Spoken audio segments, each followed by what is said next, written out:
All right, I'm just gonna start off and say that I feel really bad for Forgiven, because if those of you who don't know, uh, unfortunately, Forgiven is Greek, and in Greece they have mandatory conscription for like army training or whatever. So that might be the last of what we'll be seeing from Forgiven for like a next little while.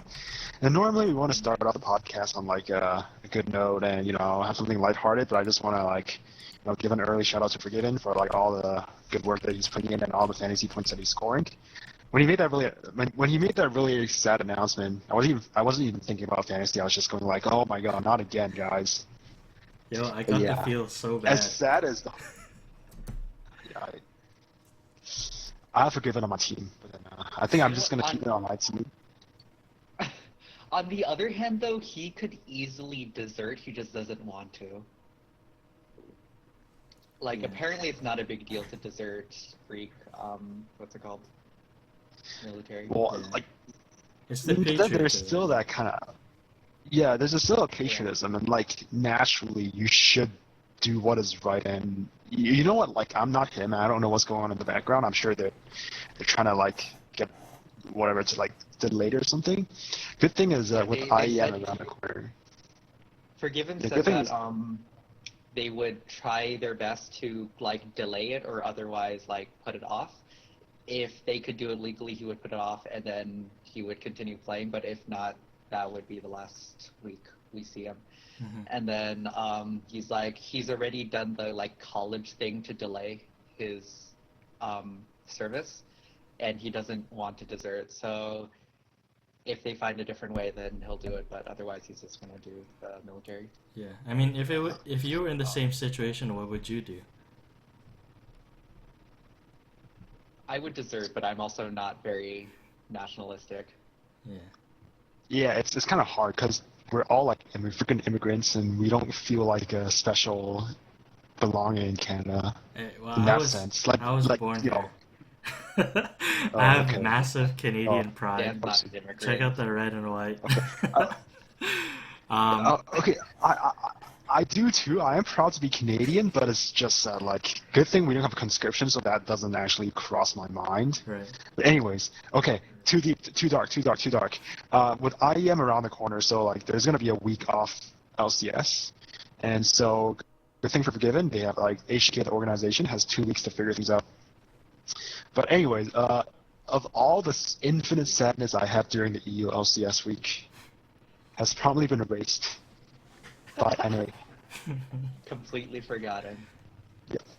Fun fact: the Rift Herald has scored more points than Yellowstar in day 2. So that Rift Herald from the Renegades Dignitas game has like 3 points, 3 fantasy points, and Yellowstar doesn't even get 1 point in his like when he got stomped by TL. So yeah, might want to pick the Rift Herald off the waiver wire. So, anyways, guys. Okay. That game was a real clown fiesta. I've been calling a lot of games this split clown fiestas. That was the real deal. That was Yeah. I don't think we can top that game at all. so stupid. But anyways, welcome I to the All.In especially Fantasy. enjoy all the tweets. Go ahead. I especially enjoy all the tweets around that game from like all the other pro players. All the Monkey tweets from Krista was like, what X-Special. the actual fuck? Special was like, tweets are funny. Was there a bug with the Is there a scoreboard? scoreboard bug? No, apparently there were 4, what's it called, untilted. Alright, guys, so welcome Alright, to okay, take the it away, All-In Dan. Fantasy LCS podcast. We're going to recap every week of the LCS and make predictions for the coming LCS week, and also talk about our own All-In Fantasy LCS league as well too. If you would like to skip ahead in the video to a specific segment, annotations are going to be on the right side over here, left side, sorry. And if you would like to watch some of our previous videos, you can click all the way in the top on this side, and over right down here, you can also hit the subscribe button down below to make sure that you get all the updates every week. Sisha? Hello. Alright. So, unfortunately, as much as we want to talk about NA, we have to start with EU first, because EU did come first. Sisha, you have a blurb there. What are you reading? Okay. My screen is really messed up right now. Like, I have all these fucked up windows just lying around because I'm like trying to make this stupid fantasy. We have stat one Google app. Docs, Michelle. All you need to do is read off We it. have one Google Doc. All right. Mad So technical if you wanna difficulties. follow our league and follow our bad plays and follow the Dirty Hopo winning everything, you should check our description box and click into our matchups for this week. Without further ado, week 7. All right. Or I guess so week 7 recap. yeah, is this the first week that we flipped it around? We're doing EU first. I think so, right? It's all the previous week we've got it the other way around because we were like dirty NA hobo, like dirty NA hipsters, and we want to talk about NA first. All right. So yeah, Yeah. this week we're gonna do it the other way around, and we're okay, gonna start off with EU. This order Chronological. properly reflects my mentality because EU happened and I was like, cool, EU happened and I watched a bunch of the games, and then NA happened and I forgot everything that happened on Thursday and Friday. Exactly. I was just like, I barely remember these games. I was like looking at all of these games again and I was like, I've seen them all, but I don't remember any of them. I like remember the Forgiven interview more than the game. Yeah. And then I just only remember NA. Anyways. All right. So G2EL. G2EL. Not much to say. Guess who won? Yeah. It was. Yeah. It's G2 This game was really slow pace, which is very uncharacteristic for G2. It was like first blood. This was a game where the first blood was like at 19 minutes, right? So yeah, it was just. Yeah, like G2's been no slowing one. down their games, which is kind of nice to see for them. Kind of not great to see for Fantasy though, because it was a lot of points. But like, it means they're playing smarter sometimes. Yeah. Instead of just like.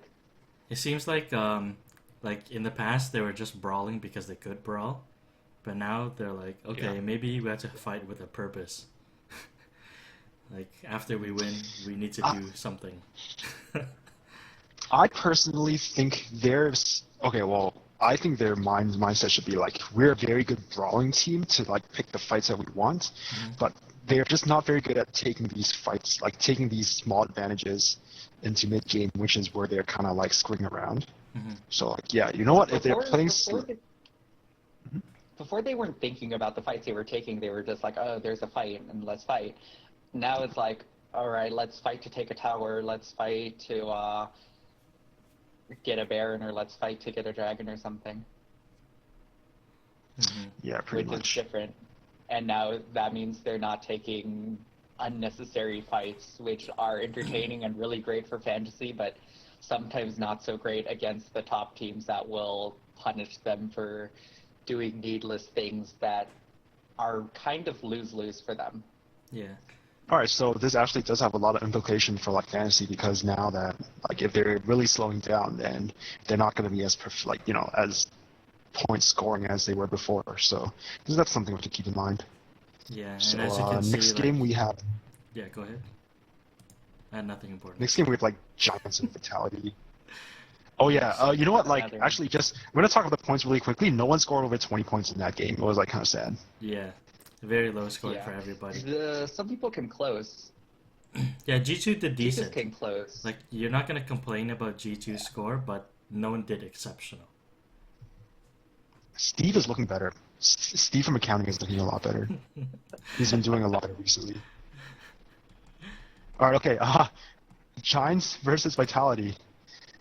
So this game was pretty much like it was just I think Nuke Duck was on Quinn again, which is like fantastic, and he was just off doing his own stuff, and then he just like come from behind and just screw people over. I think Giants hung in they didn't take a lot of objectives. They kind of like hung in around like decently until like they just kept losing a bunch of fights that they didn't want to take. They kind of just didn't really do much, right? Yeah. Mm-hmm. Yeah, they kind of just sat there and like cleared waves until they lost. Yeah. That's how I remember it. But yeah, so like I'm very impressed by Nuzak recently, and his Quinn looks very fantastic. And he's like applying a lot of pressure, and he's like dumpstering on Xpepe's GP, was it? He was playing GP that game. Yeah, his GP doesn't look very convincing. But yeah, so like for Vitality, like we always say that they're kind of low point scoring team, but everyone scored like almost 25 points, including Kasing, who scored over 25 points, which is like pretty good. So like for whatever reason, no one has anyone from Vitality in our league, so I just snatched everyone up, and they definitely won me the week. So Vitality is definitely looking at our top two I have some teams. Vitality players. I have a Vitality player. Yeah, you picked them up in That I like can week run. 5. The thing with Late to the Vitality party, is that just like- they're really objective based. Of course, we know that. Yeah. But at the same time, it's not like they shy away from fights. Like if the fight is there for them to fight when they want the objective, then they'll take it. But I mean, they're not going to look for the fight then take the objective. They're always going objective. Then if there's a fight, they'll Like take how the fight. EU's been working. How EU's been working is basically maybe like 1 or 2 kills early on, right? And then you have each team taking their side tower and then swapping back and taking the other side tower, and then kind of everyone just goes mid, and then they sit there, and then one team wins a team fight and they pretty much win the game from there. And they'll like at least take an inhib, and then the next team fight they'll take the game, right? So you're like Vitality, every week Vitality was winning, and I'm like, maybe I should take a Vitality player instead of fucking SOAS or whatever. And every week I looked, and they just didn't score well because Vitality never scored more than like 11 kills in a game. Right. And Yeah. so team- even like we could see that they were real strong, but it's like fantasy-wise, I wasn't convinced until like more recently they've been racking up more points. But Yeah. Mhm. I For a think long time the it's like that. slow and low kill playstyle has something to do with like games where people pick Kama. You try to just kind of lane swap it out so you don't get thrown into a 2v2. Mhm. But But, yeah, you can honest, see- but whatever. You can see that everyone in this game on the Vitality team, they had really good points. Like almost 25. Vitality's been 25 scoring average. a lot of points the last 2 weeks or so. Hmm. Yeah, good thing I have 4 Vitality players. Ooh. Just start the whole entire team. Anyways, H2K versus Fnatic. Oh boy, this game. Start of the end. Yeah, I mean, There H2K won. Yeah. H2K definitely won the game, but it wasn't like a clean win. It was like, It was really. It was like there were like 2 or Hard, 3 grueling times game. where Spirit actually did something, played Gragas and caught out like Forgiven or somebody just with the barrel and killed them and dragged the game on for like 10 more minutes. yeah, that's pretty much it. And Yeah, like the macro play was definitely there. They definitely did really well, but then like individual performances was kind of subpar, and like Forgiven with 3 deaths, which is Mhm. somewhat uncharacteristic. But then like obviously we know after the game that after the game we all know that Forgiven was going through stuff. So Yeah. I think it's like a tough game for both teams. H2K was in control most of the game. Fnatic, they make late comebacks. I think Fnatic's okay with in terms of like later game stuff. But one bad engage through the game, and that was basically it for them. the Yeah, one and, thing like- I will say is that Forgiven tilting or not, Spirit looked more impactful on Gragas than he usually is. Yo, OGN Like, champion yeah, Spirit good. boys. Yeah, and if you watch the game, you'll see at the end of the game, Fnatic was like, they were like completely torn and just like this loss hit them really hard. And the sad part is that for H2K, they even though they won, they look the same way as well too, and mainly just because of Forgiven situation. So that's pretty sad. The thing in EU that it's like the way it's come to be is that there's a very clear top 3 teams, and then a very clear middle 3 teams, and then very clear bottom 4. Yeah. And for Fnatic is at the point where they want to win as many games as possible to bring themselves to the top of the middle 3. Yep. So that they don't have to face the top of the top 3. Yeah, because if they can get to like if they can get to like the fourth seed, then they can kind of deal with G2 because G2 is like the shakier out of Fnatic and like out of the top three. G2 is shakier. Maybe if they can like get by G2 or something. H2K remains to be seen because we don't know if it's going to be Forgiven or some other AD carry. Yeah. And Alright, Vitality so- are looking very strong. Yeah. So Splice versus Origin. We have the greatest quick shot quote, Hold on. which is Just before we go into this, as you guys notice, you guys will see on screen that we don't have the fantasy stats for this one. Let us know what you think. Like, do you want to see the fantasy stats from the LoL Fantasy Bot, or would you rather see this match history with all the player information and Or everything? would like you that, but like to don't get wait the for me to fantasy finish points? making that program? Yeah, or we can wait for that. support But let us know. JavaScript cash classes on Patreon. Let us know what you like to see in terms of this, and yeah, whatever you like. I guess we'll resort to that. But yeah, carry on. All right. Okay. So according to QuickShot, I know you don't play fantasy, Crapo, but this is the first week SOAS has gotten me points. How does that make so you feel? True, though. And Zisha, who picked SOAS pretty early. It reinforces all my salts for SOAS. I'm pretty glad I dropped him eventually. Even if he did well this 1 week. Literally, this is the first week that he's done well. Technically, it's only this I one think- game. Because Yeah, only this so one. basically, SOAS is still shit. Yeah. We all know Origin has the potential. It's like they have something, but it's just they make weird early game transition and mid game errors, which just causes the game to spiral out of control, and that's their main problem. But then if the other team lets them do whatever, then they can just do whatever they did this game, which is like score fantastic. So with 35 points, amazing 25, which is not bad. Well, it's pretty good. Power of Evil 825 with 25, Sven 26, and Mithy 20. So that's a really good. Like if you have Origin players, you'd be very happy. But then that unfortunately is not a regular occurrence at all. Yeah. Versus Splice, maybe. I think Origin just has a lot of players that we thought should have had a lot more impact than they have. And Yeah. they just haven't had much impact or many plays. you know what they're ahead missing? For stuff. They're missing a coach. Expect it. Or expect it. Well done. You know, SOAS is never going to be coached. It's never going to happen. Yeah. That's when he gets Man, subbed for Origin's expect it. such a cluster. Origin's such a cluster. Do they have analysts? Do you know?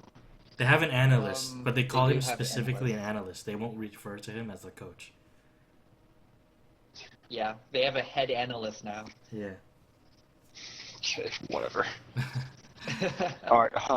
UL versus Rocket, and Dan probably wants to talk about this one because it's a game-changing experience for him when he discovers the power of Rammus. Okay. Oh my god. So UOL, first of all, shit the bed. Wait. Which game is this? UOL versus Rocket. Was it the Rammus game? Yeah, this is the Rammus game. Okay, yeah, so UL did really bad. But yeah, the Rammus game. Oh yeah, top lane Rammus. Okay, so I like playing Rammus as jungle. I never really thought about him as a top lane because I didn't see how he could be very effective. Like he's so easily countered, and he doesn't have much in his kit to properly lane.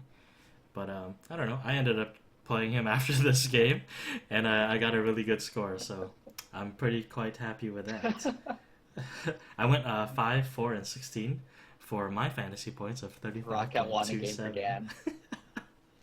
So that was pretty fun.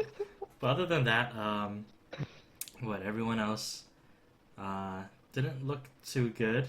No really big fantasy studs in this game. The only thing that did really good was the Rocket team itself with 19 points. They got the win, they got the first blood, 2 dragons, 1 baron, and 11 turrets. So lots of objectives.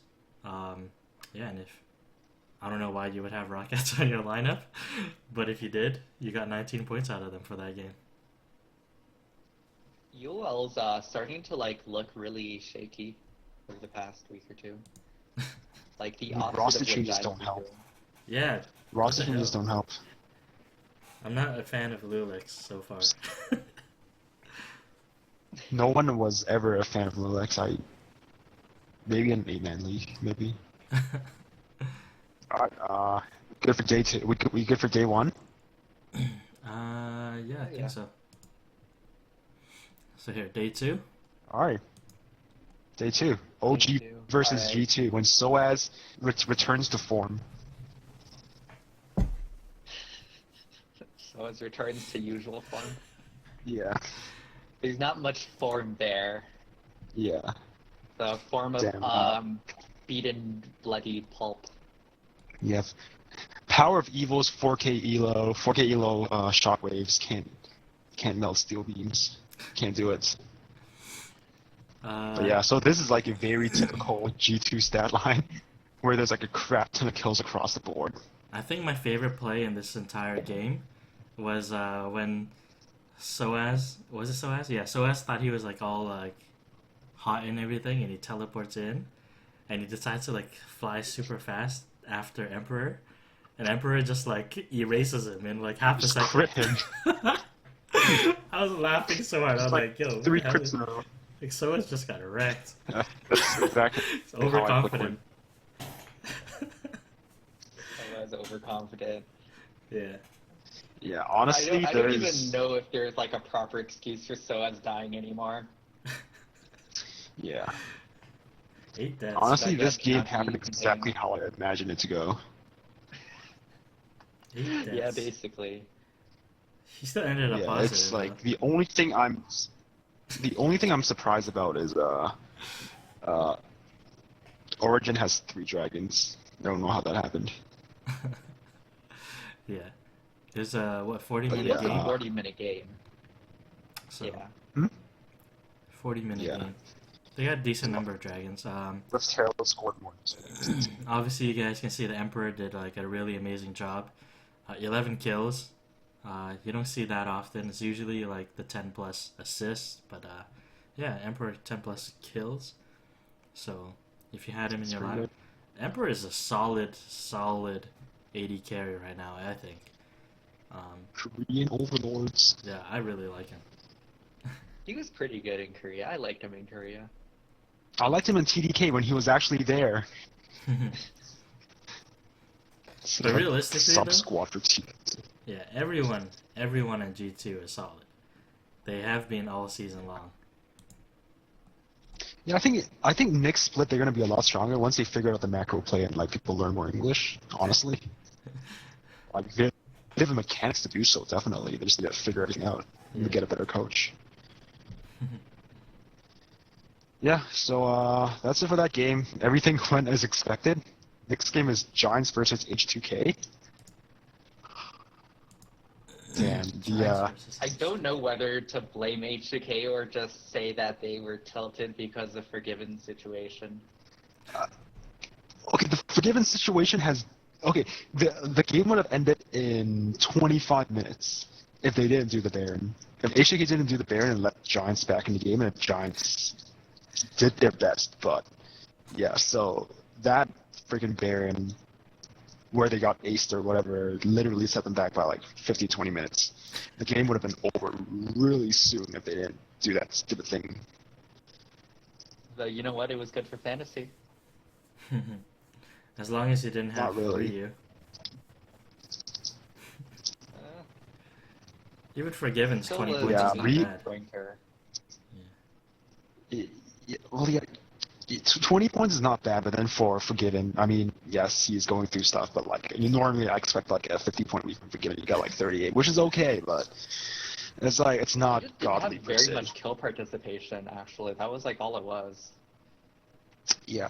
Like honestly, yeah, HCK just kind of weird until that one last team fight where Otawami got like a good flank, and then that was it. That's all she wrote. And what do you guys think of Also, the other thing. like Vander did really well. Vander's been doing really well recently. Yeah. Do you think he's gonna have the same kind of impact once he gets a new AD carry? Depends on the Yeah, I think it's a carry. macro play thing. Yeah. 'Cause, yeah, I think he might suffer a little bit if he has a very weak AD carry and they can't find a decent replacement. Right. But I still think he's going to do okay because he does good stuff with Jankos, Mhm. and that's where a lot of it comes from. Mhm. It's not with Forgiven. A lot of the time they just leave Forgiven in a side lane on his own. They Yeah. drop like 2 wards and they leave him alone for a lot of the time. I don't think it's a big deal. That's also why I don't think that actually losing Forgiven is going to be like the end of them, as long as they can find someone who's competent. Yeah, I'm starting to be a believer in Vander. So if he's available in your league, I would say pick him I've up. had him all split. I've been pretty happy. But hey, H2K freeze. H2K freeze. Do you think this is HCK freeze, free freeze, free freeze. You think Relegades is gonna get relegated next, and the next split freeze is gonna come Hell back? yeah. I think would be freeze is pretty the- happy with that. Yeah, whatever. Okay, anyways, I say moving on. honey, but this isn't even my like. Alright, moving on. ULs versus Splice. Hellsang can't miss a damn hook on Thresh. Just keeps hooking things. We haven't seen much Yeah, Thresh so, in the LCS either, so I'm kind of happy about that. Yeah, because apparently wave protection is very important right now, and Thresh cannot wave protect, but he's still pretty good. Mhm. So that's why Braum and Alistar isn't like such a huge name, because Alistar can heal the wave. Alistar's getting played less now with the nerfs though. What So did they I nerf? think there's some more space for other supports like Yeah. Janna. Jen. I also want to point out in this Janus game suck. too. Guess who played top lane Rammus? Visit Chachi played top lane Rammus after this too. I fucking love it. Flavor of the month. Keep doing it, man. I love Flavor of this. the month. I'm gonna have to make a rune page and a master page just for top lane Rammus now. Just kidding. Chachi is I a already dirty did. bandwagoner. Yo, and he got me better points Wow. in this day than he did the first day, so I'm not gonna complain too much. Lulux looked pretty good this game. Like he's slotting in, didn't make he was pretty good. Nothing to complain about. Hellasang, nothing to complain about. Thresh got another one, just like all the hooks. Hillsang was really good. Other than that, Steelback. Fox didn't score very well. Steelback scored pretty well. I think Steelback is another one of those I mean, with the- underrated AD carries. So I don't think he's underrated anymore. yeah, like I wouldn't call him underrated. in our league, he wasn't on any rosters for quite a while. But I mean, Yeah. especially if for some reason you guys don't have him on a roster still, especially now that Forgiven's down or out, like there's no reason I'm why still Steelback holding should on not. to double lift, that's why. Yeah, there's no I'm, reason why you shouldn't have Steelback. Wait, but because someone has Steelback, I'm going to wait till the last moment until they officially announce Forgiven's out. Then I'm gonna pick up Harnan or something and complete my vitality my vitality sweep. I'll trade you I've already Cabal for something. decided. I've already decided that I'm going to keep double lift in my flex for the rest of the split. I don't have any expectations of him. I'm just like, I've made it this far, I might as well keep him in. What the hell? Even though he's like a massive disappointment, and I hate him, and I hate TSM because I thought they were going to be at least like 2 places better than they were, but they're not good at all. All right, Fnatic, Rocket. Spirit once again looks pretty good. We touched on this earlier. His points didn't Yeah, reflect it, he's- but definitely looks better. He's looked more impactful this week. Yeah. Definitely. Like, way Yeah. better than a few weeks back when he was just running around in the enemy jungle getting solo killed every, like, other time the camera went to him. Yeah. I mean, once again, like Fnatic both guys on Fnatic and guys on Rocket, they didn't score stellar by all means, but then if you're watching the games, you probably feel a little bit better about any Fnatics on your team because they are looking a little bit more cohesive. Granted, they had somewhat of an easy week this week. Who did they face day one? Well, whatever, but they did have like an easier week, so kind of feel good about that. And so for the future, you don't have to, less heart attacks for having Fnatics on your team. And guys that are gonna be solid for you every week are like Reckless. I'm starting to like Gamsu as well too. I kind of have my eye on him because I don't know if I need another top laner. I have Chachi, but Chachi's kind of Chachi's like gonna give me like either 25 points or 50 points. That's true though. The first week, Gamsu like went off and did his like Olaf, was it? He like played Olaf and killed a bunch of people endlessly, and we're like, oh man, they have a replacement for Huni, and it was like so hype. And then the next game he just did nothing, and then they just and then he did nothing all split long until like this week. Yeah. Like, well, oh yeah, he's there again, kind of. Yeah. 5 Dragons. How often does that happen? Fnatic had to go to 5 Dragons to beat Rocket, but it's okay. A win's a win. Oh, by the way, it's like 35-minute 5 Dragons, so that was like a pretty. Dragon on cooldown. Yeah, Dragon on cooldown, pretty much. Yeah. Okay. Anyways, last game of EU, Vitality versus EL. Man, I gotta give credit for Tao going like, hey, what do you guys think about Nuke Duck? And then we just kind of brushed it off. But then, damn, Nuke Duck has been good. Yeah, so Nuke Duck on Quinn again. Made a lot of plays. Yeah, solo killing people in lane. It's like a season 3 again, boys. That's not something Vitality does, solo kill people in lane. Yeah. But apparently it is now. Yeah. Apparently they can't close though, so like the game which was supposed to have ended in like 20 minutes ended in 40 minutes because you're just taking around or whatever. But if you're Vitality, if you have guys with Vitality, everyone scored like at least 30, 35 plus points. You gotta be happy with that. Anything to add? No, the Elements is trash. Surprise. Yeah. This is a surprising outcome. Yeah, Steve went from like, oh dude, he was pretty good in Graves. He got like 5-3-0 to like 0-5-1. He had like 20-something points the first game, right? Like 25 points or something. And the only hope for their team. This week he got like. The only hope for their team was Mr. Rallies, and even he is trash. Yeah. Hey, Steve scored like 23 points this week, which is like probably 10 points above his season average. And to think I had him on my lineup once. Alright, do we want to start talking about the more fun region now? Yes. The more Clown Fiestas. Heart attack region. Holy shit.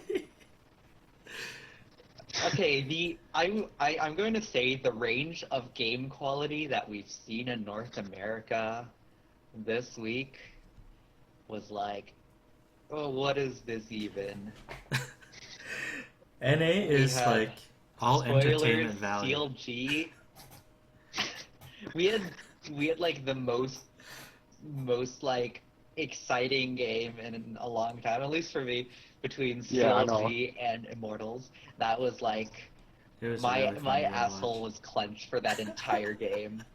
And then we have the Dignitas Renegades highlight reel of dying to things. That executes. Okay, alright, let's start with game 1. Team Impulse versus Team Liquid. If you had Team Impulse, I don't know why you would have Team Impulse as your team in the first place, but if you had them, sad days for you. Dirty hobo. They got 1 point. So sad. 1 turret. At least they got that 1 turret though. Expected results for Liquid, even though Expect a result for Liquid, even though we've been kind of questioning the quality of their team lately. I think Yeah. this It's like they're. it has been It's a like really the good Weldon week effect. for Liquid. Very good week for Liquid. It looks like they're playing up to their potential now, and like even with this game, you can see that it's not just like they got 20 points in less than 30 minutes. They got 9 turrets, 3 dragons, a baron. So like they were getting objectives, and they had a goal, and they just kind of did everything, you know. Like Team Liquid's big three dominated the game entirely. You had Dardoch, you had Piglet, and Phoenix just a wrecking face all game long. So it was pretty solid. When all three of these guys are going off, like it's hard to stop them. Honestly, everyone went off. Like, even Lurlo did pretty well. Got like 9 assists, and Even Matt Lurlo. got 1, 2, 13. Yeah. Lurlo? How do you pronounce it? Whatever. But yeah, Dardoch on Lee Sin, holy crap. Yeah. Spoiler oh, alert, shit. because Lee Sin's even better in game 2. He was making some crazy plays with Lisa Dude. this weekend. I Okay, like we seeing so much all Lee know Sin. Dardoch is a good Lee Sin player, because his basic claim to fame was a Lee Sin player on Scar stream, so back when he was on Imagine. I really do like the Lee Sins, like all the Lee Sins we've been seeing. It's a lot of fun. Yeah, because Lee Sin basically means someone's getting hurt. Like, there's going to be a fight going on. It's all entertainment value. Things Alright. are happening behind towers, basically. So game 2. Echo Fox versus TSM. Yeah, this is actually exciting because this was Echo Fox's first test against a top caliber team to see if the Frog and Hub was worth it. It was not worth it. Yeah, it was not great. 3 points, 4 points, 3 points, 3 points, 2 points. How do you feel about dropping Keith? Pretty good. Did I drop Fargan already? Yeah, I dropped Fargan already. Keith is a tease, man. Solid. He has really good weeks, and then he has really, really shit weeks right after. Like, he's a complete Echo tease. Fox, on the whole, is a bit of a tease. Yeah. I think you just need to give them like a little bit of time to gel, because we know Keith is a good player. We know Fargan's a good player. We know KF was a good player. This game made I'm me sure the worry other two a guys are little good bit, players too. because I benched Bjergsen for this week, and because remember I was shitting on TSM all week, and I was like, yo, they're on tilt, like they're not gonna do well. And then this I game, should have listened to you. this game Bjergsen did well, and I was like, oh shit, maybe they're coming back. This is their week, and like they played super well. Even after the win was super convincing, like they looked like they were solid. I was like, okay, this is the TSM that we know, and they were super happy with their execution. Speaking of a team, Like they were super happy with their execution throughout the entire game. But yeah, that was pretty much it. And then speaking of execution, Yeah. Doublelift decides that he wants no, to die to a no, turret. wait. Just so that he doesn't give you a perfect Speaking game. of a tease, that affected his fantasy Like- points. I was pretty happy about that game. I'm like against you. I was against you, Dan. I was like, you know what? I have a shot this week versus Dan. I have a shot. This is looking all right. I feel good about this. Yeah. By the end of day one, I was like, by the end of EU, I was like 1 NA player ahead of Dan and like 15, 20 points down. I'm like, Yeah. I can have that one player make 20 points. I can win this. I was worried. I was pretty worried. Day one was a good day. We'll talk about day 2 later. Alright, so But for now, CLG versus Immortals. This is the game. The Oh, game of the shit. weekend right here. Take it away, man. Yeah, this is probably the game of the NA split, honestly. yeah. It's man, people's points do not reflect on how the game went. No, not at all. Like Darshan with like Zion Spartan with what 15, 14 points, 13 points, does not reflect on the impact he had on the game. I think that's probably the story with Zansvar. I mean, Darshan, because he just backdoors the pushes all game. Just like, yeah. That's literally all he does. Like, he did what Fiora do. They like didn't know how to deal with Xmithy on Udyr was like the big thing. Yeah. He just like killed Huni and then came back and killed him again. And then Darshan just kept on killing him over and over again. Yeah. And the best part is like Darshan was a Fiora against a Huni Quinn. So like because he got that early kill. Yeah, because he got that early kill on Huni, it put him ahead, and like Huni couldn't catch up after that. Like that shouldn't happen. And then Darshan just kept punishing him. You can tell that was the game plan from the start. It was going to be get Darshan ahead so he can split push while CLG does other macro plays. Because they were, like, they lane swapped. So they lane swapped both top lanes to the bot lane. So they made sure that there wasn't going to be, like, a tower taking thing. And they made sure that, you know, and then they had the top laner wasn't going to lose any farm. Yeah, so, like, they made it a 1v1 lane, but it's actually a 2v1 lane because they're going to have Rainover camp the crap out of Huni. So, I mean, like, they're going to have... Yeah. They made Xmithy sit there, like, waiting for Huni to come back on Udyr, or Huni to come back on Udyr, and then just dumpster him before Rainover come back for, like, a return gank. Just to, like, 100% win that lane. They were prepared for that. And Rainover was pretty behind all game, too. Like, Rainover had an early so death. execute on the strategy, too. Yeah, Rainover had an early death, so... I mean, Xmithy had an advantage over him too, and all the pressure and everything. So, like, CLG played Immortal's game better than Immortal could play it. Beat them at their own game. Yeah. Pretty solid. Yeah. So, energy versus RNG. Man, why did I watch this game? It was really boring. I was playing Path of Exile on the side. It was a really boring game. Nothing happened. Think energy, they won, but then like the team got 20 points, which was really good. But holy crap, this game was boring. There was nothing going on. I couldn't even write anything in the comment section except for like GBM plays Lily, and it was really boring. Like, it's not a fun game to watch. Played COD. If you believe in energy, at least you got 20 points. If you believe in energy, but yeah, if you give energy to the team for whatever reason. 8-man league maybe, they got 20 points, which is really good. But then if you had like GBM, then... You know what, I can believe that people still have energy the team because they're like 5th place or something in NA, right? Yeah. And they were like projected to be 3rd at the beginning of the split. I can see a lot of people having energy the team. Yeah. But yeah, I think energy recently... They're low-kill, high-map movement games, so, like, yeah, I think it's about time to drop all the energy players. They're not even high-map movement, they're just low-kill. Like, they don't do anything in the beginning, because GBM doesn't make plays in lane, because he plays Karma and Zillion. Impact plays a tank. Which he shouldn't be.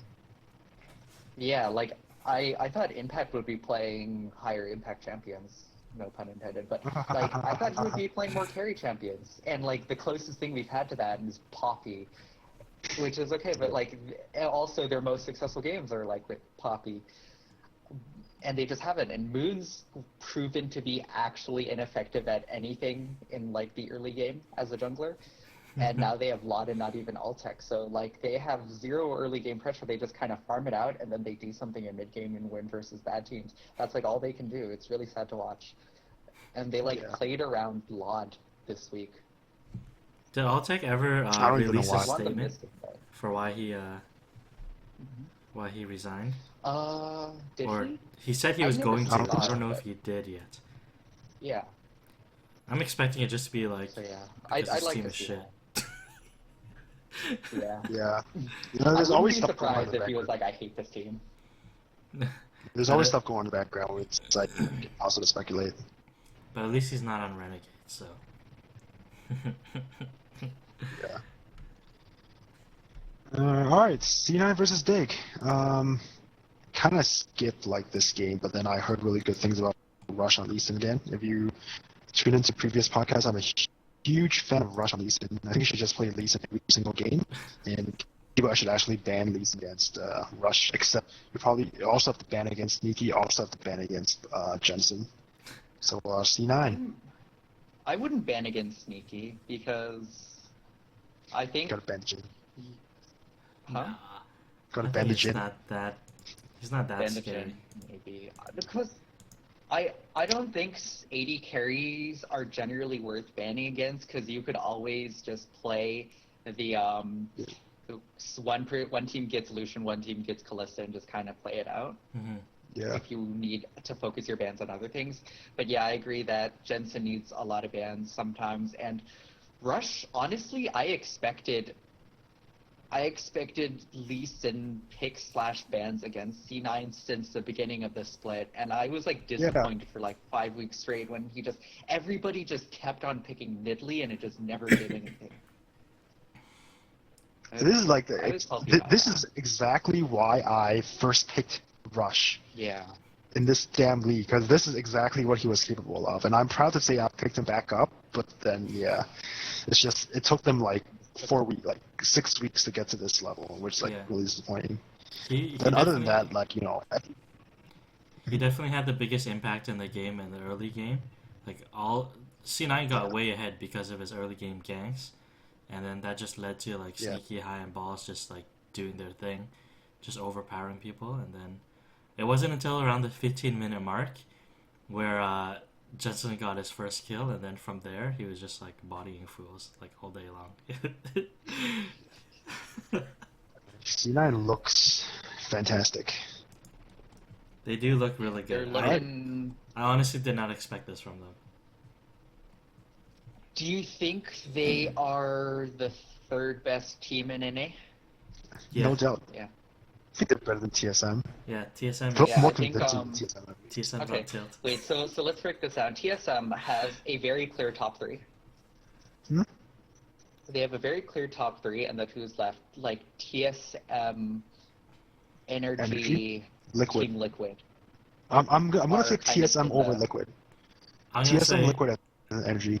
I'm gonna say Liquid over TSM. Right. But then Liquid beat TSM in day 2 today, right? So it's like those No are spoilers. the middle three, and they can take games off each other, but they're like clearly worse. than Yeah, the top and then three. and Like, then I the think same it's situation Echo we Fox have and in- TIP. And then I think it's Echo Fox TIP. I think Echo Fox better than TIP, and then the bottom two would be Relegate or Dignitas. I think this week was the week that we were looking to see if Echo Fox could break it into the top 6 and take out one of those 3 to 6 teams. And they lost to TSM, so it doesn't really seem like they can, but they are definitely at the top of the bottom. I don't think they're gonna get relegated. They don't. I think they have a pretty good shot at being 7th place, so they're not gonna get relegated. Yeah. They Alright. seem pretty safe to me. Yep. All right. Day 2. Woo, the fun day. Day 2, the fun day, yeah. So Impulse and Impulse What do Energy. you versus call fun? Energy. Oh, by the way, I just want to preface by saying that, holy crap, the Riot Fantasy point prediction system was sucking the Energy D really hard. And then Energy comes in and scores no points because they freaking lost to They always do TIG. that. I don't know what they were doing this game. I'm always seeing GBM predicted to have 40 points and he never does. Every Yeah. week. They're like, Right. This is "We're like on a- that." Ryan needs to listen to this podcast. That's what I they mean- need to do. I mean, it was a reasonable assumption in the first 2 or Yeah. 3 or 4 weeks. Maybe first 3 weeks it was that was an okay assumption, but especially lately, I don't know. Maybe it's because they were are supposed to win against TIP, but Well, you know, when you they're look at supposed to the fantasy player stats, and you can look at the history of the week by week, and if you look at some of them, like certain players, they'll have those predictions set for all 9 weeks already. Do you think those ever update, or do they just predict No. all 9 weeks at the beginning? They and leave them there? definitely update. Okay. They definitely update, because I remember Rush was like 40 points for the first 3 weeks, and then it suddenly dropped to like 23 for the entirety, even with an easy schedule. So it does update. I haven't paid attention to too much of that. Why 'cause I are don't they give a shit. consistently over predicting GBM then? Because he's Korean. Because There has to be some every racial week they're bias like, there. maybe he'll play Oriana and Zed. There's some racial bias there. Let's just put it that way. Dude, I want to All see right. GBM play Oriana and have some impact. Yeah, like not supporting mid laners. You just want him to like go on the kill streak. I like watching Oriana games. I was just 'cause excited when he picked they're GP so like fun. last week, but it just didn't happen. Mhm. I want him to play like he did last split in Korea. Holy shit. He was like a god. It was so good. He was like 1v1 holding up against like Taker. every top mid laner in Korea. Now he's playing Zillion. Losing to TIP. C9 versus CLG. Oof, this is like C9 versus this CLG. game. This game. So it was Darshan split pushing on Jax again. It was just like balls chasing him around, and the balls couldn't really deal with him. So he got chased around. By the way, Rush was making plays left and right, and yeah, I don't even know what to say for this game. It was just like massive highlight reel. There was enough highlights in this game to like fill a 5-minute video, and yeah, so it was just like a crap ton of split pushing. I think C9 really had a chance this game, but then it was just like, it was just like one engage where like Afromu, who is absolutely disgusting on guard, made a really good play to separate High from the rest of the team. High died. They stopped the tower push, and then they just turned around and they just killed everyone. And yeah, and then it was just Darshan split pushing again. So yeah, it was a very exciting game. I don't even know what to say about it, except for Darshan did not score enough points to justify the impact he had in this game. He did have 7 deaths because he was going on suicide missions, and he was dragging 2 people to kill him because there was no one who could 1v1 him. Yeah, he was dragging 2 people to kill him, and then yeah, the rest is history.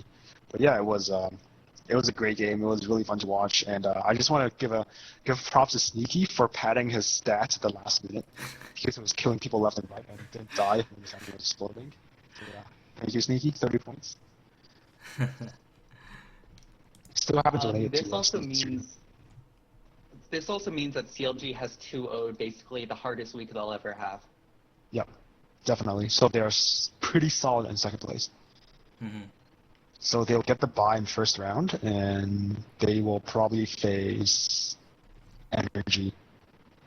No, they'll probably face Liquid or Energy or TSM in first round. I'm gonna say they're gonna face Team Liquid. No, Team Liquid's gonna be at the top of that mid tier. You know why? Because this next game. Why? This next game will tell you why. Oh yeah. Oh yeah, that's true. Oh boy, this game was. Oh man, Dark was like, oh, Rush is good on Lee Sin. Hey, guess what? I'm good on Lee Sin too, so I'm gonna play Lee Sin. And oh damn, did he play Lee Sin? And this game made me really happy too. Even though I have Bjergsen, and I've been really disappointed with Bjergsen all split long, I was really happy that they kept tilting because that meant my prediction was right. They're on tilt. Dude, so yeah, bad. this is the continuation. This is the continuation of what I was saying. So Double Up had a pretty good day one, right? I had him on my roster as my flex as I've had basically all split. Then comes into day 2 and I'm just watching them. Oh, here's a death. Oh, they die there. Oh, they die there. They're just. Oh, he died. Oh, now he died. It's like, can this game just end, please? This game. And it just didn't end. It is obvious that Double Lift does not watch Cutie Pie stream because he did not know about the level 2 illusion power spike, which is exactly what lost in the game. Yo, Piglet was 'Cause, crazy this game, man. He was doing some Yeah. dirty shit. TSM straight up lost the 2v2. Yeah. There's like no excuses for that. Alright, And yeah, there's like nothing much about this game. Like Team Liquid scored out of their Yeah. minds and TSM just scored nothing. And I always call Lorelo a feeder. He didn't have a single death this weekend. Surprisingly. Yeah. So. Well, he was a Week? feeder in the past 2 weeks. Team Liquid's been played really well Yeah. this week. They have been playing really I well. want to see if that continues. If that continues, they'll beat TSM. If that doesn't continue, I don't know. And the thing with Lorelo feeding Well, Team too. Liquid team scored 21 points. And Liquid the team scored 21 points. Like last week Nice. we were talking about how Bjergsen got a lot of kills, but he also got a lot of deaths, and he still got scored high. Lorelo is one of those guys that, although he does die a lot, if you pay attention to him, he does score a lot of points because he has a lot of kill participation. So he gets those assists up, which negate those deaths. So I've also had my eye on him as a backup top laner, but I don't know. When the game is bloody enough, deaths don't matter too much. But I have to decide if whether I want to drop Stixay or Bjergsen for Lorelo. So yeah. Again, TL looks like they're playing up to their potential. So I think they'll be the top of the mid tier. I hope so Well, because I have Dardoch and Piglet. So I wouldn't be surprised. Alright. Renegades versus Dignitas. Alright, so if you haven't watched this game, I suggest you go back and watch the highlight reel. It'll either brighten your day or make you lose all hope for just living.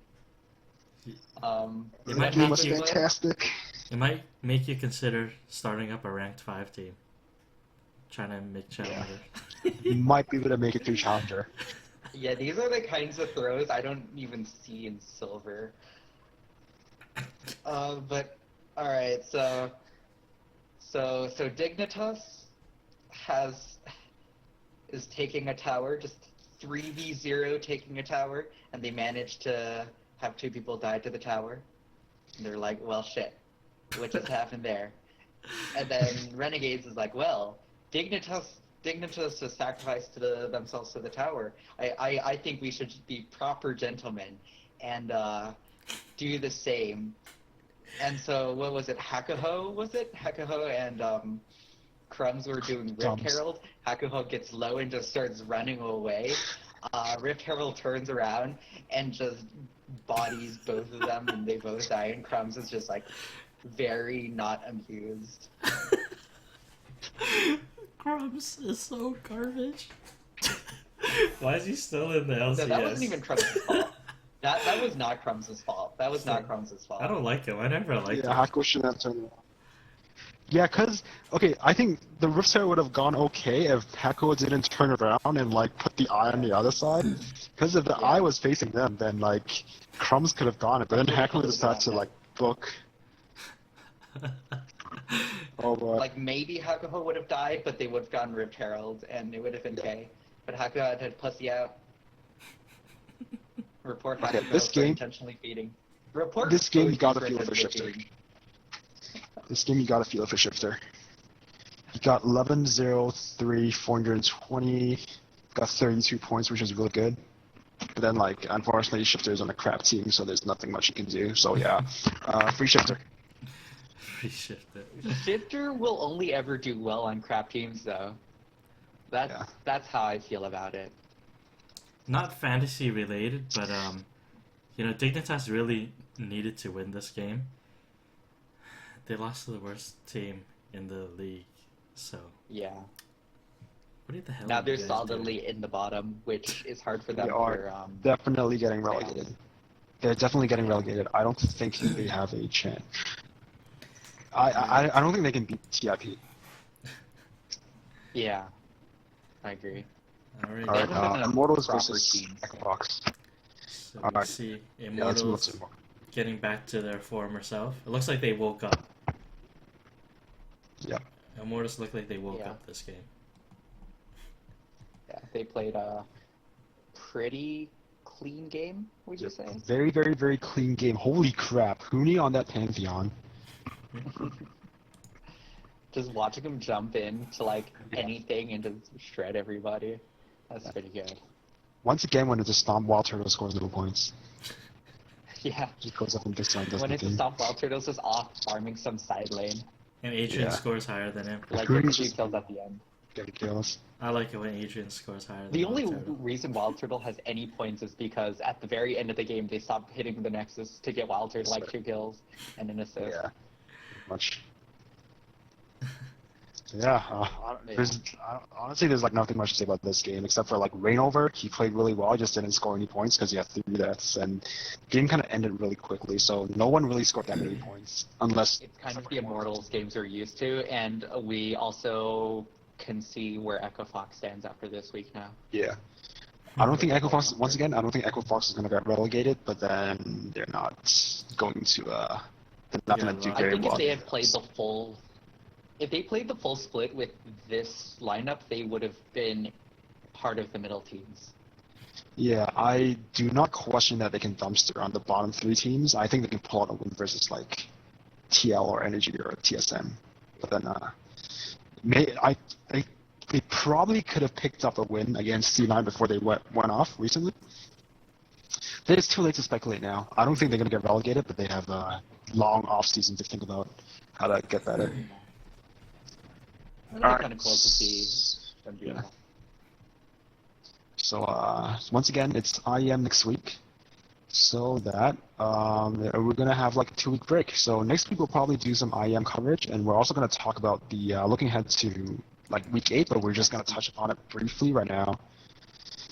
So as you guys might have noticed, we're actually missing 2 people. They're AFK. I don't know what happened to them, but I assume they're okay. We're slowly getting killed. This is like a horror movie, horror thriller. Soon it's just gonna be like, it's gonna be 2 of us, and then it'll just be 1 of us. Make your And then predictions, everybody guys. Who goes missing next? Who lives longest? No, who What dies what next? skill does each of us have to keep us alive in a zombie apocalypse or like a horror movie? Alright, okay. I have none to speak of. I don't. Alright, okay. So yeah, so we're gonna like talk about our predictions for like week, like the coming weeks now, because you know, like we're gonna like go a little bit more in depth. We're just gonna talk really quickly about who we think are the really good picks, at least the top 8 of each position. So you know, we all kind of pulled in and we kind of averaged out to have a All-In Fantasy Podcast consensus top pick, and our top pick for top lane this week is first, we like Otawamne because H2K has an absolutely easy week. H2K is facing Rocket and Splice. It doesn't Okay. even matter if they don't have an AD carry next week. Look at Yeah. these guys, still on the Immortal D. Immortals is an easy pick this week, isn't it? Yeah, I put him Immortals second. is- They have an okay week. They face, We put them second. yeah. If you Yeah, didn't, they're facing Energy and Yeah. Civitas. it was only you and Riot that put Huni first. Yeah, because Funi on my team, I wanted to do well. I think he's gonna do well. Yeah. Yeah. We Kiki's think so on too. G2. G2 is always a bloodbath. Even though they have been slowing things down recently, it's always going to be a bloodbath. They've Next been week, slowing things G2 down, but they is- haven't been playing poorly. Yeah, G2 next week they're facing Vitality and Giants, and Vitality is going to be hard, but I still think they're going to score somewhat well. And it's just like, worst case comes to I worst, think it's turns going to to get dragged out. I Yeah. think G2 versus Vitality is going to get dragged out. yeah, unless they get absolutely murdered in like early game, I think it's going to be dragged out. So I don't think they're going to get absolutely murdered in early game is the thing. Not G2, Yeah. not by Not G2. Vitality. Unless Nuke Deck, I don't know, treats Vitality like...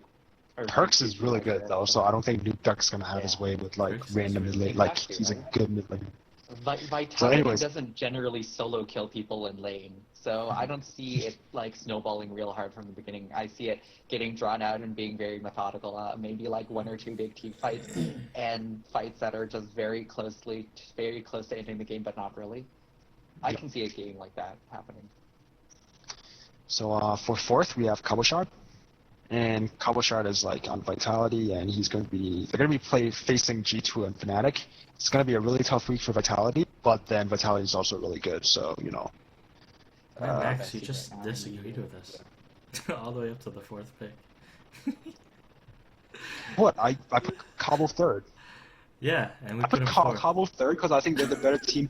I think Vitality's a better team than G2, therefore I put the team which is better. I mean, the tiebreaker is the team, right? And I put, well, for fifth, we put Balls because C9's really good, and I think if C9 wins, Balls is going to do moderately okay. And for sixth, only, like, consensus feeds real is hard is against Josh. top teams. Huh? Balls only feeds real hard against the strong teams now. They're facing Renegades and Team Impulse. It's like a really easy week, so might as well just pick Balls. Safe pick. Unicorns of Love is facing Origin and Elements, so like not the toughest week considering how Origin's doing right now. And so we have like this Chashi at 6. Unicorns of Love also isn't doing all that well. They've been looking real shaky, so I wouldn't be surprised if they lost to Origin. Yeah. Not really. Honestly, like, that's true. I probably should have put Darshan higher. But anyways, for 7 we have Darshan because CRG is a good team, and I know Darshan is not scoring really well, but hopefully he'll score better. They faced This Liquid. week they definitely They didn't faced score too Liquid well. and Echo Fox, Yeah, but I don't believe they're in better that. it's I not don't the think they'll lose. easiest week. It's not the easiest week, but coming off like a 2-0, then I'm pretty confident they can 2-0 this week as well. And we have Hamster at 8 because TSM also has a really easy week, and we know TSM's been really shaky as of late, but then they should But be beating. I these still don't teams. think they're gonna lose to Renegades and Team Impulse. If the That's what we said about Energy. Tilt Fest. Is TSM gonna lose to Impulse? Oh my god. Yeah. Please no. Please don't. Alright, Yeah, I think somewhere in there I want to put Lord there. Are they facing Immortals? No, they're facing CLG and Energy. Okay, it might be a toughish week for That's like hard for Liquid, Lord. but then No, I I want to don't put think Lord. Lorlo's gonna make it up there. Yeah, Lorlo Maybe again. 9 or 10. He's not a lane dominant top laner, so he's more about the team game. So I don't know. All right, Janglers. Janglers for number 1 overall. We have Rush. Dan, what the hell? Yeah. Why'd you pick Rain over first? I don't know. I believe Yeah, who's on the Immortals bandwagon Yeah, now?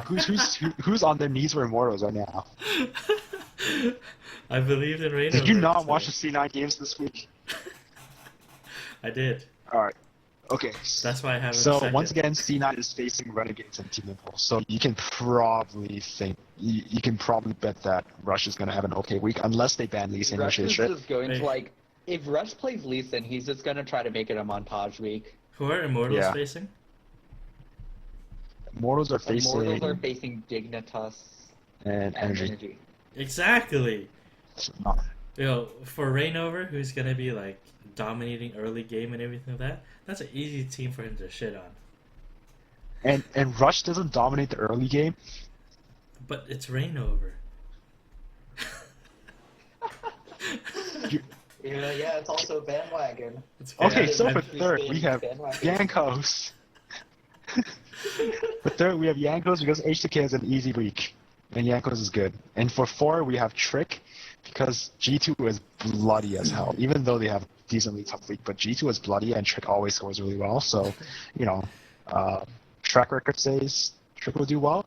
And once again, this like between 5 to 7, it's kind of like a toss-up. But then I put Shook because Vitality's a good team. And we have Shook at 5 with Xmithy at 6. Wait, how did Shook get picked 5 when all of us picked him as 6? I talked about this question. Okay, we have 2 votes for Xmithy at 5 and 2 votes for Dardock at 5, but then we have 3 votes for Shook at 6. So according to statistics, Shook is actually head of Xmithy and Dardock. What Does that the make hell? sense? It's Because if we're doing weighted really points. good, but he also doesn't have an easy week. Yeah.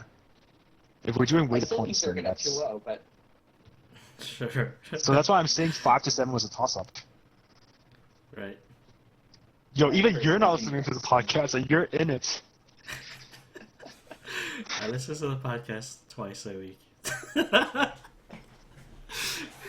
Artificially inflating our numbers.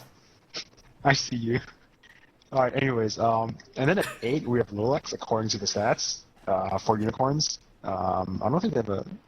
Unicorns is Origin versus Elements. I mean, they could lose the Origin, but then, you know, well, according to what people picked, Rolex is up there.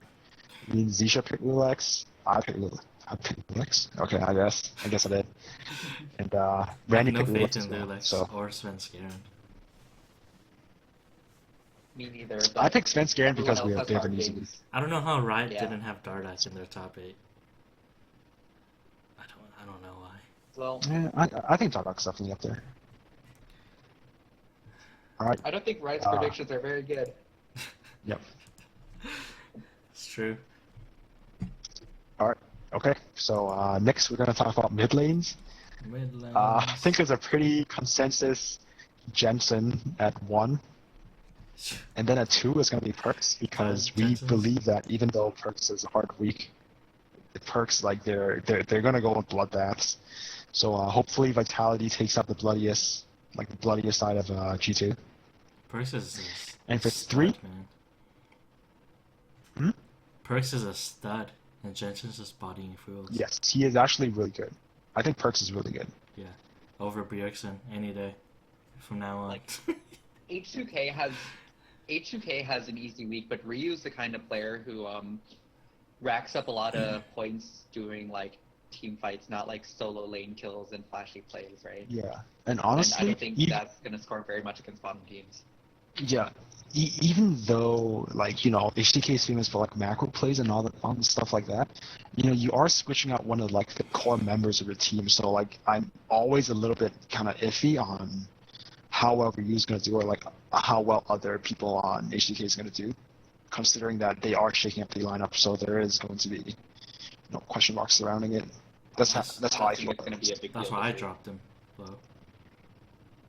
I put him in fifth. I think it's going to be big enough of a deal for me to put Perks and Browser ahead of Ryu. For sure. And then 4. So yeah, Notorious POB at 3, Rio at 4, and then on 5th we put Bjergsen because they have an easy week and we just hope Bjergsen does something for once. Stupid. For 6 we have Huhi, and we have Huhi because CLG, once again, sound like a broken telephone, but CLG is a good team, and, you know, winners generally score more points, generally. And they're facing Liquid and Echo Fox. It should be easy wins for a caliber team that is CLG. So yeah, Huhi. And then 7 we have Phoenix, because Phoenix, we do feel like Phoenix is a pretty good scorer. Plays like pretty safe champions, but he still picks up a lot of kills. CLG does weak, so it's going to be hard for him with CLG and Energy, so not easy for him. But Yeah, it's not easy, but I still take him with Fox. I don't think there's like any other mid laners up there that's like worth. Wait, the- you guys didn't pick Nuke Duck? No. Don't believe him. doesn't Nuke start to have a not great week? They faced you too. We're just talking about how clairvoyant Tao was like. Nuke Duck literally won me 2 weeks. Do you think they're going to? Do you think Nuke Duck is going to do better against G2 and Fnatic than Yeah. Fox Do you- is going to do He's gonna get bodied by Perks. against Elements? I don't know. I thought Nuke Duck would at least be in like top 8. Yeah, I could see it. I could see Nuke Duck being top 8. Well, too late now. We're recording the podcast. I'm not a believer. Not this week, at least. All right. Okay. We'll see. We'll see. All right. Okay. Moving on to ADC. Consensus number 1 is. Oh my god. Dan, what the hell? I'm on that. Wow. I'm on that Immortals D. Shit. Everyone picked Sneaky except for Dan, who picked Wild Turtle. Which is okay. I'll take it, but then the way Sneaky and C9's playing right now and how bloodbathy, I'm still pretty a little higher on Sneaky. And we all know how Wild Turtle just scores no points if Immortals is stomping. But you know what? Yeah, it's Wild Turtle's a safe pick. And then consensus 2 is Wild Turtle because Wild Turtle's a safe pick. Wait, who are they playing again? Double I keep lift forgetting. Energy and Wild Turtle. yeah, Energy and TL. No, actually no, not TL. Not TL. Energy and Dick. Oh Dick. yeah, that's why. I thought he was gonna win the 2v2s or whatever if they have. Probably not. They're probably gonna lane swap, but if they do, like Wild Turtles, like you can see in the game that he had this week, he's okay with 1v1ing people, just like face on, and that's how he got most of his points this week. So Yeah. I still believe in Wild Turtle. But then if like, I think Immortals is like it's either Huni goes off or Wild Turtle goes off. Yeah. Unless the game drags out or like yeah. But yeah, so consensus 4. Okay, well 3 is double lift because they have an easy week. TSM is an easy week. Consensus 4 is pretty much Emperor because once again, G2.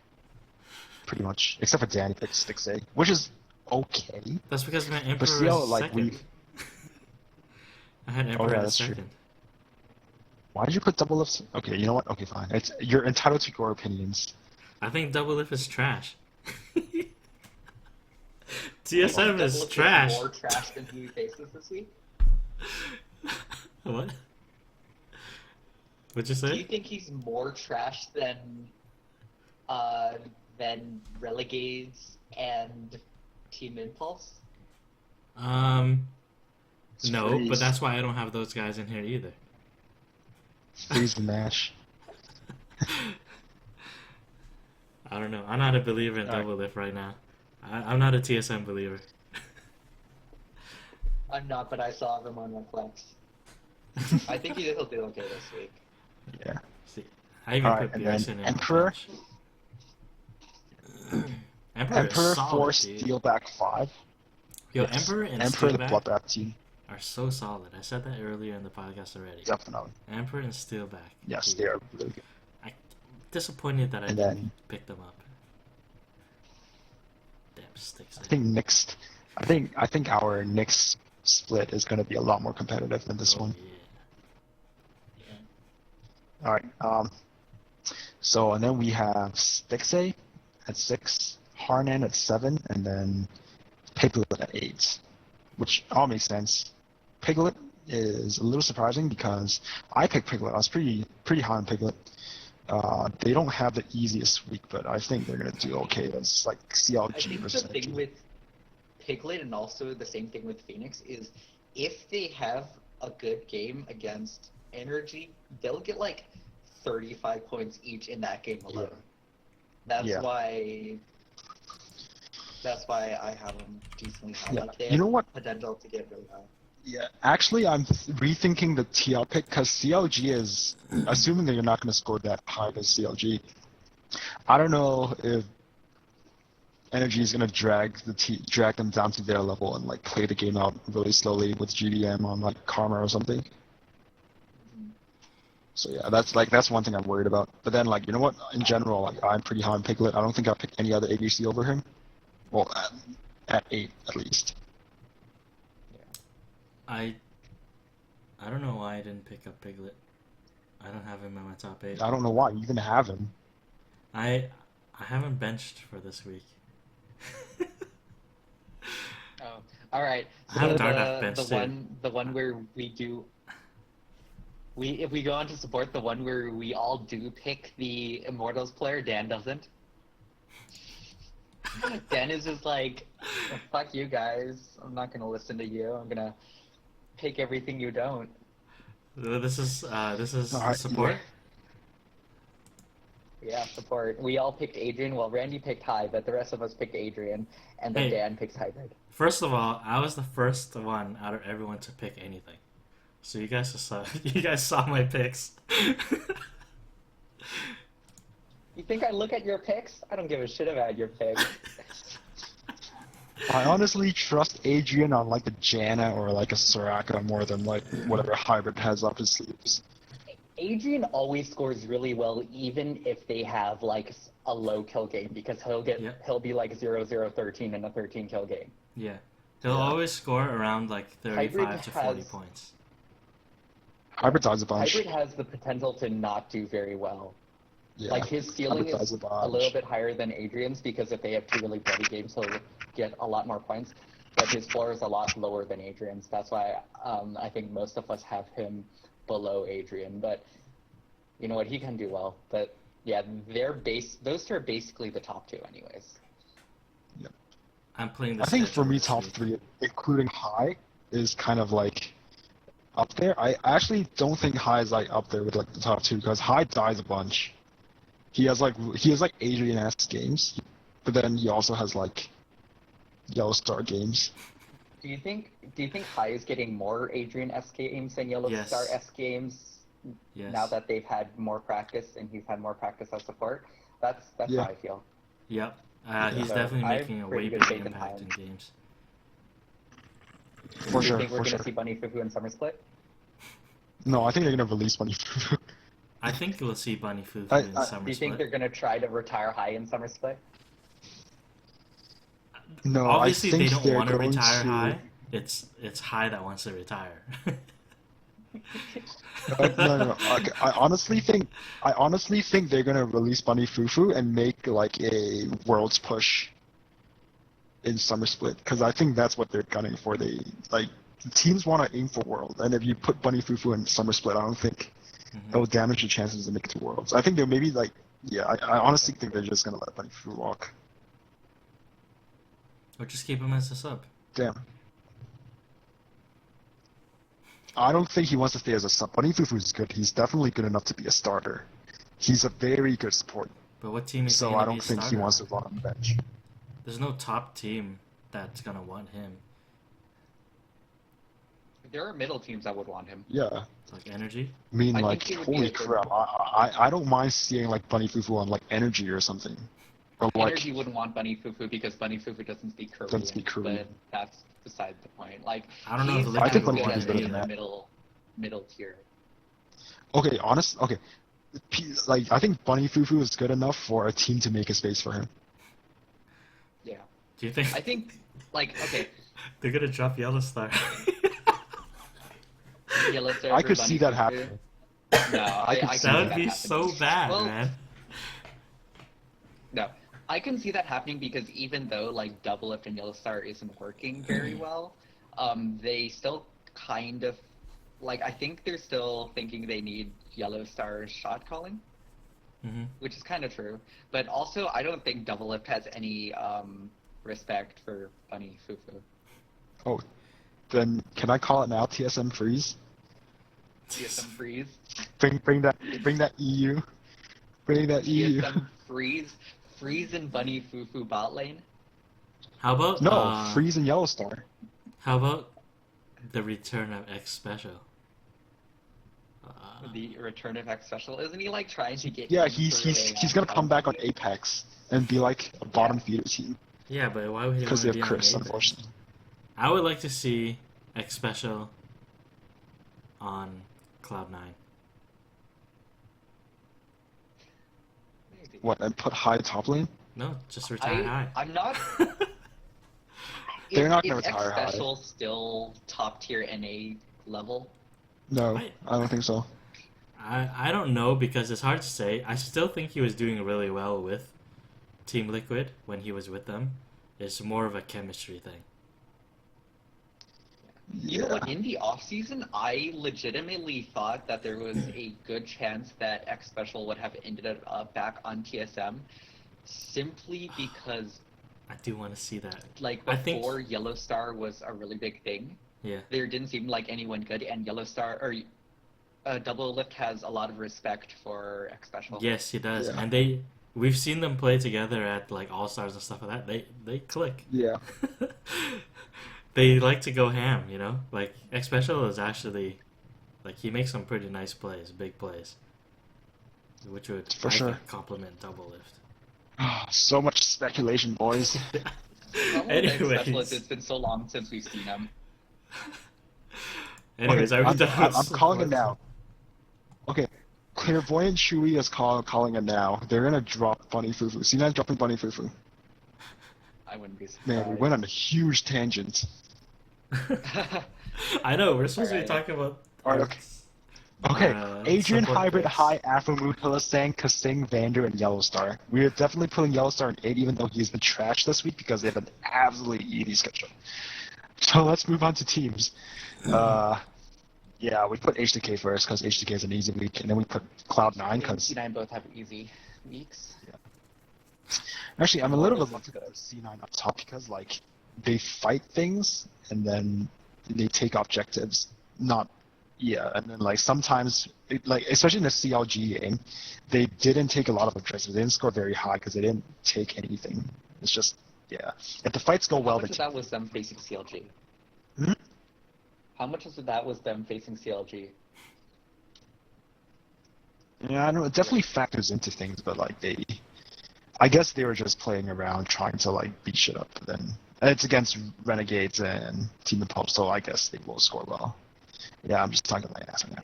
Anyways, so C9 is pretty much consensus second, with Immortals third because Immortals whatever. CLG because it's CLG whatever. And TSM because they have an easy week. Easy week. They're trash, but G2 easy because week. shit's bloody. Why is Jesus so low? I have him first. The crowd has spoken. The crowd has got outvoted, dude. Watch, guys. I'm actually looking Watch. at my own, what's it called? And I kind of want to reorder it, but too late. Whatever. Then Vitality, and then UOL. I think that's pretty straightforward. I don't think there's going to be a lot of upsets this week. I think upsets usually happen with like the middle pack teams. I don't think they're facing a lot of each. But, there's not a lot of middle pack duking it out except for like. You guys really believe in TSM? We I don't believe have in him in my top TSM not eight. losing to the bottom two No, teams. we That's believe in amazing. Impulse and Relegades. Yeah. I don't. Tilt SM. Alright, okay, so that's basically a rundown. It's just as like a TLD or DW or whatever. H2K is an easy week, so they should be okay regardless of the ADC.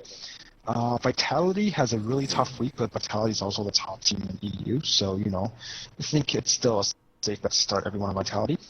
And OG, they're facing UOL and Rockets, so they would probably lose because it's OG. In terms of EU players, Right now, I kind of have very little faith in both OG and URL. So I would kind of say if you can avoid those teams, you might want to, because OG's been looking shaky for a while, and UL's starting to look shaky too. Yeah. So it might be a good idea to avoid them if you have something else good to field. Alright, EU players to look out for, obviously we have to say Forgiven, because with Forgiven we don't know what his future is like, so keep an eye out for like on Twitter or like whatever to see what his status is, and then just like drop him if necessary. When we come back to NA, TSM is an easy week There's versus... one other thing for EU. There is one other thing for EU. Giants announced earlier today that they have changed their roster. They have Korean duo import and somebody else now, was it? I saw this in passing earlier. Surprise, Yeah, so this move is basically oh, actually, it's not that surprising. This move is basically, okay, we're going to get relegated to Challenger, we're going to import some Koreans, so give them, like, some competition against, like, LCS to get accustomed to, like, the level of play, and then just carry them. Do you think they're importing Koreans to make it through relegations? To get them accustomed to the I think they're level trying of to keep play. It's like, okay guys, you guys need to lower your play to play to play in EU. Yeah. No, it's like, okay, so this is this is what you're going to be facing in EU LCS, where you're going to be playing at this level. The games don't matter anymore. It's like they're tanking already. So they're just like playing I think Giants is basically playing garbage games right now, so they can get their imports to like accustomed to how things are done in EU, and then they can do a lot better in Challenger. Oh god. Dude, I would be pretty sad to see Wisdom in EU Challenger. I really liked Wisdom. Wisdom in Songstar, and then also Smitty J, they're picking up as well. Smitty J has been bouncing around a whole lot. Yeah. I mean, so Smitty J, but I really liked Wisdom. He was on, what's it called? He was on Tigers for a while. Yeah.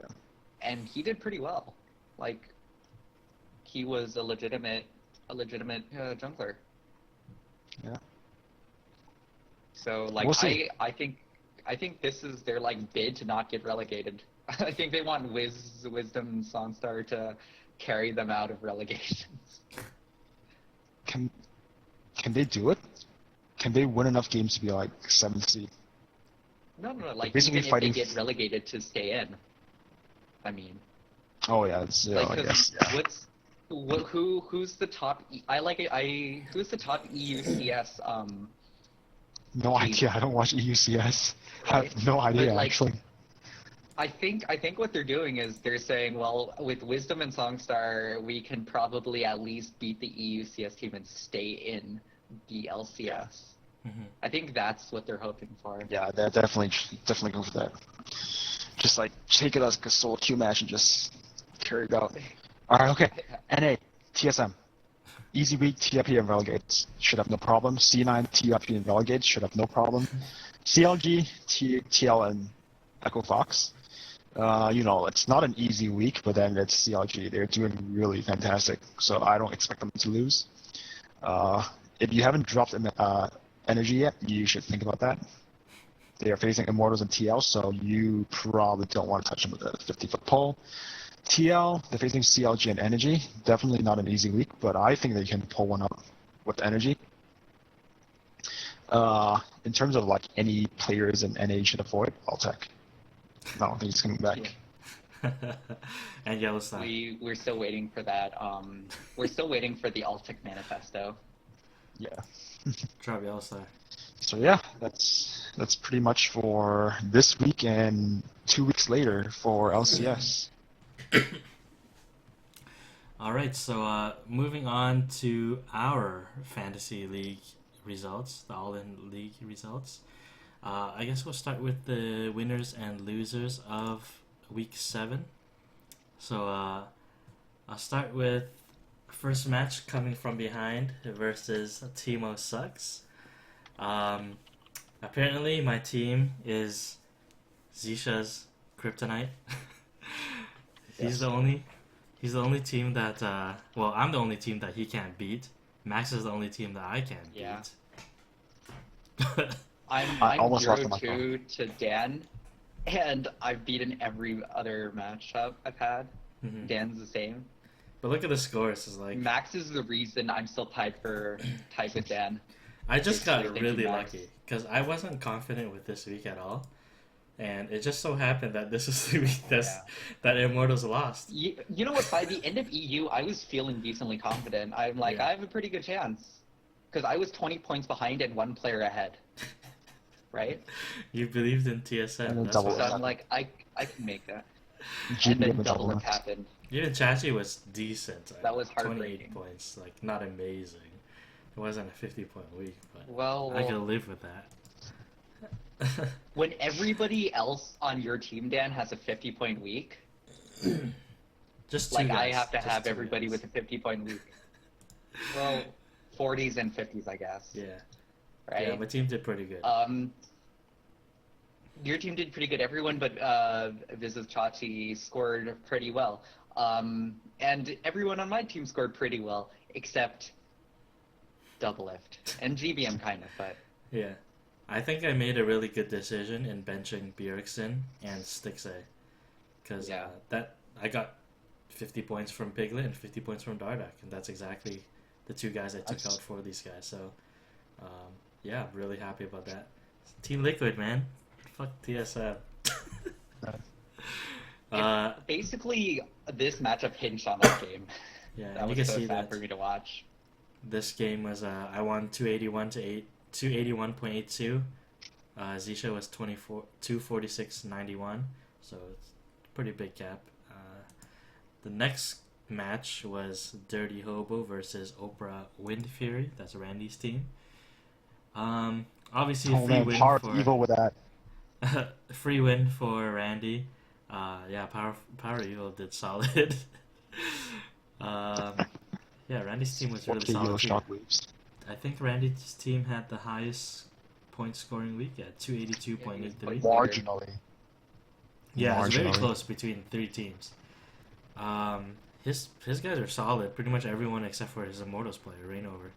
Even his Vitality got 37 points. Pretty beast. Of course. It's Vitality. High got 45 points? What? He did better than Steelback and Fox. Solid. Next team was Biting Pillow at the moment versus Fuck You. There's another free win too. So Max got 282.19. It got close when Origin went off. When Origin went out that one game, I was like sweating a little bit, and then I remembered Sneaky. And I have like a bunch of people from like H2K. I mean Vitality. And yeah, H2K. Forgiven didn't play stellar, but like I'll take it. Yeah, Sneaky solid 55 points. Crazy. Yeah. You pretty much beat him in every category except for top because of Immortals. Yeah. And Yeah. 80 carry because of Forgiven. Yeah. But yeah, solid. That's okay. A win is a win. So based on Win that, is a win, like is a win, is a win. you'll see our rankings now. Well, actually, the booms and busts. Like yeah, I said Chachi had one bad game, Yeah. one good game, one bad game, but otherwise. Boom was basically Team Liquid and Bust was basically TSM. Pretty much. That one to decide everything. Yeah. So the league standings right now. So I figured out how the tiebreaker works. For all of you guys, I've seen in a lot of posts. I tried to Google this as well too. A lot of people don't seem to understand the tiebreaker system, and I didn't figure it out until yesterday. It was kind of complicated, just because of the way they word things. So the very first condition is if you're in a tiebreaker, they're gonna look at the number of wins you have. So at first I was thinking like, hey, what the hell does that mean? If you guys are tied, that means you guys have the same number of wins. Well, this might not be the case. So you can also, if you see in the stats over here, you'll see it record to wins, losses, and ties. So what I think it is that, say maybe wins are worth 2 points, losses are worth nothing, and ties are worth 1 point each. So you can potentially have, say, 5 wins. Ties.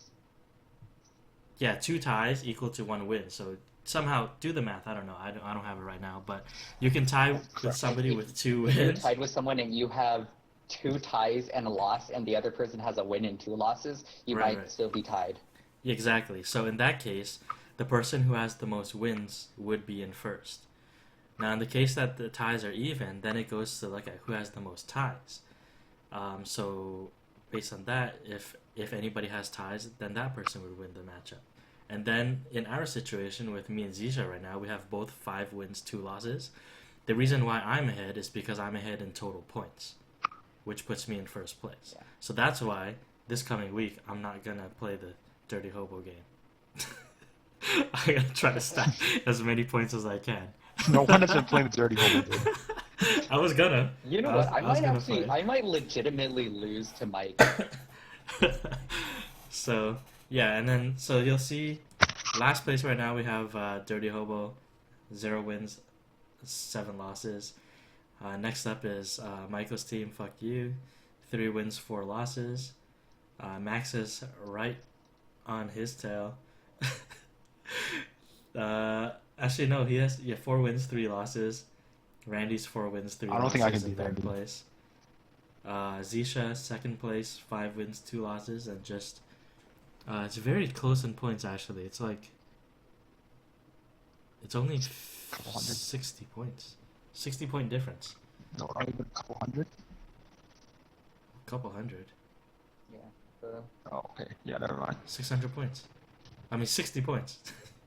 100 points. So yeah, Zisha's only behind me by 60 points. And then I'm in the lead with 5 wins, 2 losses. So yeah, if it ends up, I get a free win next if you week have too. like a week where G2 totally bombs, I hope not. I think they What? did have one week where they bombed, Yeah, I and don't I think had it's them gonna on my happen. bench. Who? G2. If basically the lead that Dan has over me is that if Dan fields all his G2 players one week and they completely bomb, I can potentially catch up to him. Oh, I don't think Yeah. it's gonna happen, but it's a possibility. Yeah, so this week is the week to get the man and vitality. and I have a free win coming up this week too, so that's gonna help me. Oh, you don't think you can beat Michael? I might not. I thought it was your Just free need a week. new mid laner. The predictions, the estimations doesn't think I'm gonna beat him. But you know, Riot is not smart. Just kidding, guys. We love you, Riot. But did you guys I do think any? you beat him, no problem, honestly. Yeah, I think you'll beat him. It really depends how Origin does against Unicorns of Love. I think that's Do you what want me it to comes down to. trade you like a mid laner or something? No, I have Hootie. Oh, okay. Maybe it's Should it'll I bench? depend. No, Double Up has an easy week. It'll depend on if Michael is more mad at you or more mad at me. So anyways, did you guys do any ads and drops to prep for the next week at all? Week 8? I did a lot. I- I don't remember. I've like looked at the next 2 weeks and I basically know who I'm gonna field for each week and I already have them. That's like the reason why I haven't picked up Darshan even though I want to. Mm-hmm. Is because I could the weeks that Darshan have that are really easy, I also have Cabo already. And stuff Nice. like that. I And picked up next week Yellowstar. also is easy. I picked up Yellowstar. TSM has a really good week. I don't know if I want to start him over Kasing, who also has a really hard week. Right now, I have Kasing. I'm gonna have to sleep on this. I have time to figure it out. I have a lot of time to figure it out. If it was Yellowstar versus anybody else, I'd pick anybody else, but I'm not sure about Kasing in a hard week. I don't think he's gonna get the points. So I see But that Yellowstar never gets the points, so well, you're putting in you're still keeping double lift in your lineup. I've decided I'm going to keep double lift in the rest in my flex for the rest of the split, so I can have him through 100% just because I've already had him this far. Double lift has an easy week left, and then the last week we'll see. Let's see what TSM has the last week. The last week TSM faces Immortals and okay, yeah, you know what? Fuck that. I'm not gonna have double lift in the last week. I'm gonna like drop him for someone else. And then let's see, Max's team looks pretty solid as well, other than Forgiven still being. I don't think I can beat Randy though. Um, I'm pretty much hinging on Vitality beating G2, like a stomping G2. That's the only way I can beat Randy. Are you gonna keep Forgiven in your lineup? That's what I see here still. Until further notice. Until further notice. So what if he's not playing? You're gonna put Sneaky up to your ADC, and who's gonna take your flex? Right now I have either I have Shook and Kasing. Well, yeah. Well, Kasing is in your support, right? You're keeping him there, or no? You said you're putting Yellowstar in. I would look for another mid or AD Yeah. carry just to pick up for You need some points. and jump into that. Don't put another support in. Yeah. Or even like Darshan's still free, I don't know if I want to pick and Darshan. he has the easy last Lorlo. week. Lorlo. We'll cross that when we get there. I really don't know. So I think he has options. For me, I benched Piglet and I benched Dardock. I don't believe in them this week. I have Stixay back in my lineup, and I have the return of TSM's Bjergsen.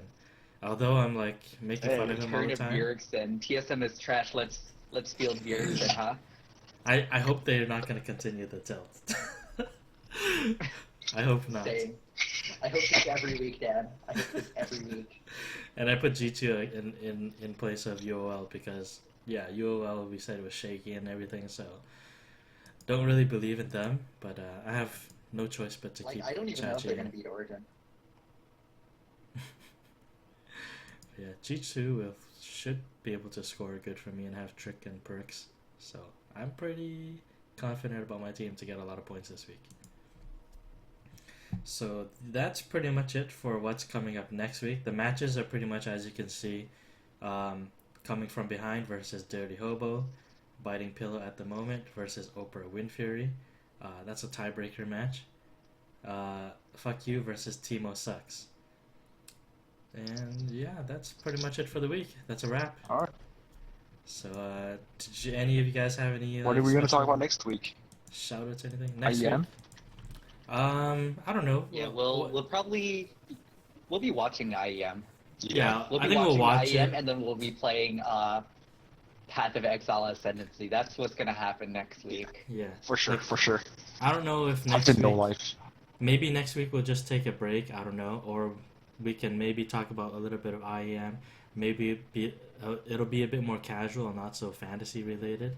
Yeah. Or maybe we'll do Probably some. won't have like a Google Doc and like 20 tabs open at the same time. And or maybe It'll we'll be do interesting to see if any you guys new teams in. if you guys rather see some like non-league related stuff, maybe you want to get to know us better, we can maybe put out some videos to talk about ourselves personally. I don't know. Let us, though. yeah, let us know in the comments below. So, and then we'll figure out what we want to do next week. All right. Yeah. So shout I out. like long walks on the beach.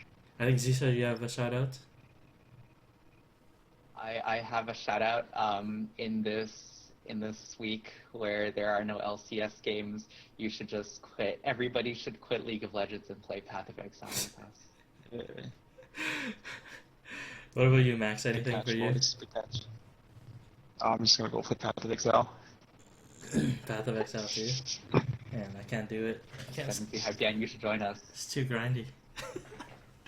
You guys convinced me grindy? too many times. Game by grinding your games is too grindy. For me, I do have a shout out as well too.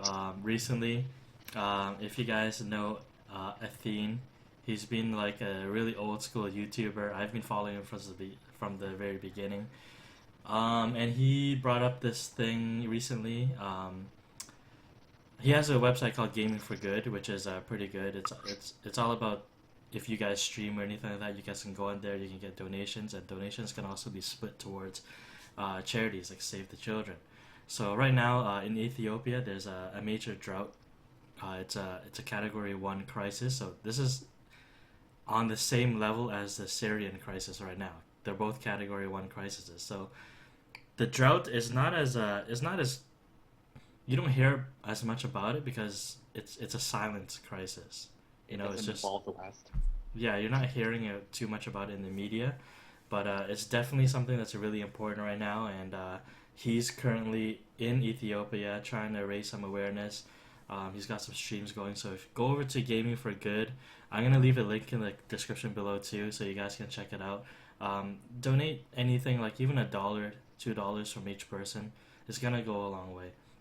So go help out and try to make the world a better place.